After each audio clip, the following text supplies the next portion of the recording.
नगर परिषदाचे मुख्यतः दोन भाग पडतात, एक म्हणजे महानगरपालिका आणि दुसरी नगरपालिका।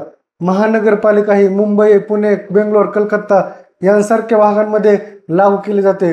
राज्य विधिमंडळाच्या कायद्यानुसार यांना अधिकार प्राप्त होतात। महानगरपालिकेमध्ये परिषद, स्थायी समिती आणि आयुक्त असे तीन महत्त्वाचे अंग असतात। परिषदेमध्ये आपापल्या प्रभागांमधून निवडून आलेले सदस्य असतात, तसेच आपापल्या क्षेत्रामध्ये उच्च ज्ञान आणि अनुभव असलेल्या काही निर्वाचित सदस्यांचा देखील यामध्ये समावेश केला जातो। परिषदा महानगरपालिकेचे कामकाज करत असतात। महानगरपालिकेचा व्याप मोठा असल्यामुळे वेगवेगळ्या स्थायी समित्या स्थापन केल्या जातात। या समित्या सार्वजनिक बांधकाम, शिक्षण आणि आरोग्य सेवा यांसारख्या महत्त्वाच्या विषयांमध्ये देखील काम करत असतात। त्यांना आपापले निर्णय घेण्याचे स्वातंत्र्य दिलेले असते।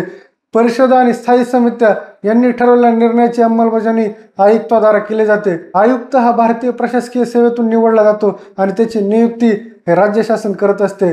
महानगरपालिकेप्रमाणेच नगरपालिकेची देखील कार्यरचना असते। यामध्ये सुद्धा परिषदा, स्थायी समित्या आणि मुख्य कार्यकारी अधिकारी तिघे मिळून याचे कामकाज करत असतात। अनुसूचित जाती, जमाती आणि महिलांना देखील या परिषदेच्या सदस्यांमध्ये सामावून घेतले जाते। यांच्या कामकाजावर देखरेख ठेवण्याचे काम हे जिल्हाधिकारी आणि आयुक्त करत असतात।